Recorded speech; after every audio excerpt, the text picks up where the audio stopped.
ತಾಲೂಕಿನ ಸುರವನಹಳ್ಳಿ ಗ್ರಾಮ ಪಂಚಾಯಿತಿ ಆವರಣದಲ್ಲಿ 70ನೇ ಕನ್ನಡ ರಾಜ್ಯೋತ್ಸವದ ಅಂಗವಾಗಿ ಕೆಲವು ದಿನಗಳ ಹಿಂದೆಯಷ್ಟೇ ನೂತನವಾಗಿ ಗ್ರಾಮ ಪಂಚಾಯಿತಿ ಅಧ್ಯಕ್ಷರಾಗಿ ಅಧಿಕಾರ ಸ್ವೀಕರಿಸಿದ ಶ್ರೀಮತಿ ಶಶಿಕಲಾ ಹನುಮೇಗೌಡ ಅವರಿಂದ ಧ್ವಜಾರೋಹಣ ನಡೆಸಿ ಗೌರವ ಸಮರ್ಪಿಸಲಾಯಿತು. ಇದೇ ಸಂದರ್ಭದಲ್ಲಿ 16 ಸದಸ್ಯ ಬಲ ಉಳ್ಳ ಈ ಗ್ರಾಮ ಪಂಚಾಯಿತಿಯ ಪ್ರತಿಯೊಬ್ಬ ಜನಪ್ರತಿನಿಧಿಗಳು ಮತ್ತು ಪಂಚಾಯಿತಿ ಅಧಿಕಾರಿ ಸೇರಿದಂತೆ ಸಿಬ್ಬಂದಿ ವರ್ಗ ಶಿಸ್ತಿನ ಸಿಪಾಯಿಗಳಂತೆ ಶಾಲುಗಳನ್ನು ಧರಿಸಿ ಕನ್ನಡ ರಾಜ್ಯೋತ್ಸವದ ಧ್ವಜಾರೋಹಣ ಕಾರ್ಯದಲ್ಲಿ ಭಾಗಿಯಾಗಿ ರಾಷ್ಟ್ರಧ್ವಜಕ್ಕೆ ಮತ್ತು ಕನ್ನಡ ಧ್ವಜಕ್ಕೆ ಗೌರವ ಸಮರ್ಪಿಸಿದರು.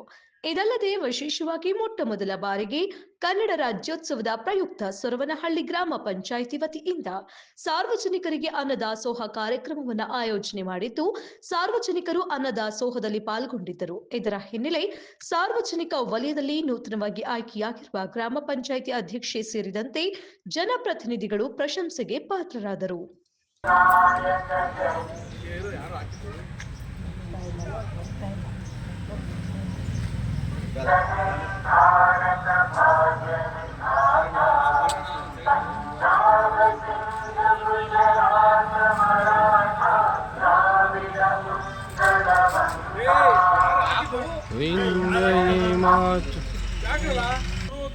जनगण मन अधिनायक जय हे भारत भाग्य विधाता पंजाब सिंधु गुजरात मराठा द्राविड उत्कल वंगा विंध्य हिमाचल यमुना गंगा उच्चल जलधि तरंगा तव शुभ